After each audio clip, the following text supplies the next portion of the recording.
Ayan, nagkamalay na. Wow, Daddy, ang haba ng tulog mo. Ma'am Celia, nandito pala kayo.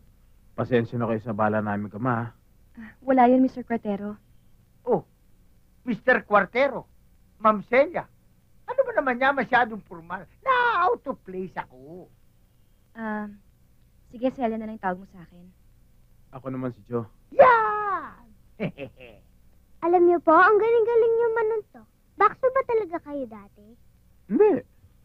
Anong hindi? Boxer talaga, boxer! Anong boxer? Boxer? Daddy, alam ko na yung ibig sabihin ni Mang Rongman. Hoy! Hindi ko ribat si Airpat! At hindi siya boxer! Matipid lang siya sa pag-aaral ko, no? Ma'am Celia, believe me. Siya nga pala, Daddy. Magsabi ka ng totoo. Tell me the truth and nothing but the truth. Saan kayo galing ni Ate Carla? Trabaho lang o personalan? Trabaho. Oh, ibig sabihin may trabaho na kayo. Oo. Kaya lang may problema eh. Alam mo, Jo, swerteng-swerte ka dyan sa anak mo. Bibong-bibo. Yun nga lang, medyo may pagkadaldal, pero napakatalino. Miss, sigurado ka ba sa desisyon mo? Wala namang mangyayari eh. Baka madyaryo pa.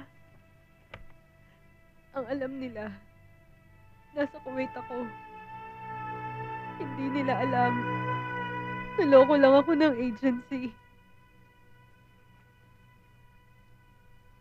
Kaya napilitan akong pumasok sa club para makapagpadala ng pera.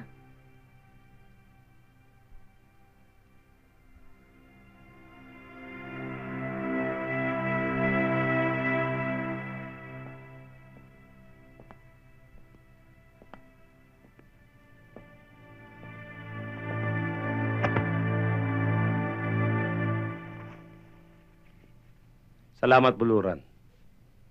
Tatandaan ko to. May utang ako sa'yo. Wala yun. Lahat na nagkakautang sa akin, kinakalimutan ko. Hayaan nyo, sir. Tatawag din yun. Baka may nilalakad lang.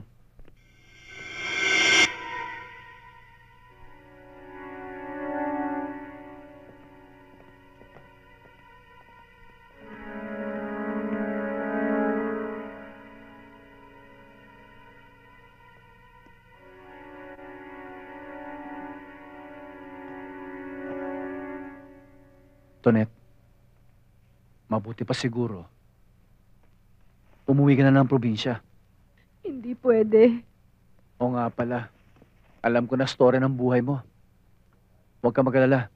Hahanap kita ng ibang trabaho. Salamat. Naku! Ano yan, ha? Yan nga. Yung lipstick sa mukha mo, nag-moonlighting ka, no? Ano po Nakatsyempo ka sa iba, no? Ano pa? Tumigil ka nga dyan. Naku, nakita mo na, sinisigawan ka na? Ba't mo ako sinisigawan? Hindi ka ang sinisigawan ko itong... At sige, di pala ikaw, ako. Para to lang eh. Pinagsisilosan mo. Anong gusto mo? Matuwa ako, ganon? Hindi na kayo nakakatuwa. Ano ba talaga yan, ha? Saan ang galing yan? Meron kasi akong inisikaso eh. Inasikasong ano? Yung babae kasi. Kita mo na, meron siyang girlish. Babae? May babae ka nga? Hindi, yung babae kasi inabuso. Kaya tinulungan ko. Kawawa naman eh. Kaya natuwa sa akin.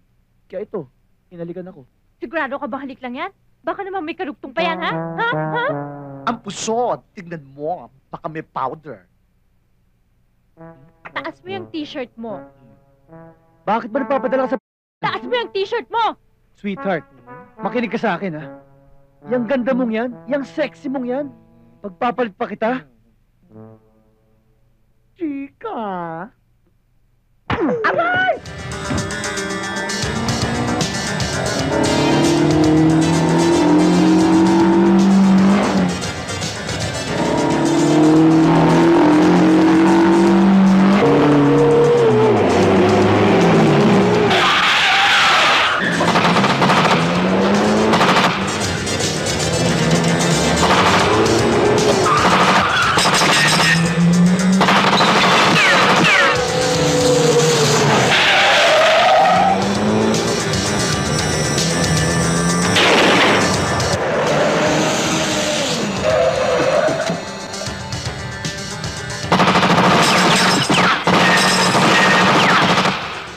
Puntahan nyo! Siguruhin nyo kung patay na!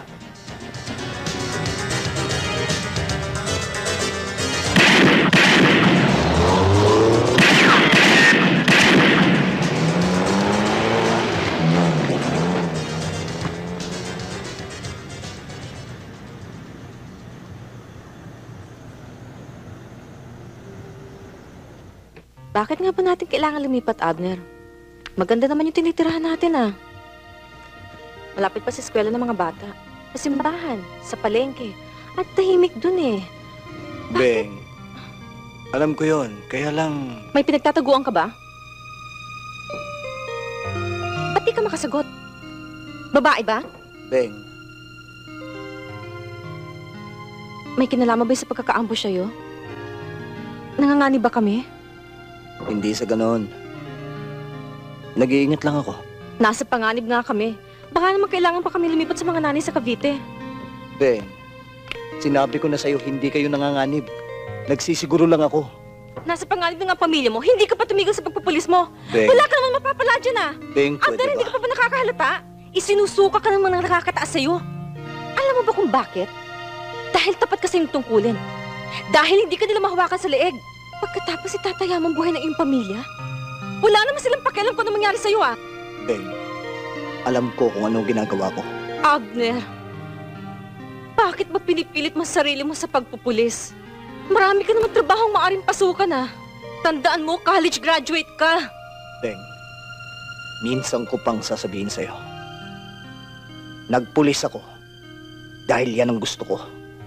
Para sa akin, wala nang ibang propesyon kundi ang pagiging alagad ng batas. Wala akong pakialam kung galit ang mga taong gustong mawak sa leeg ko.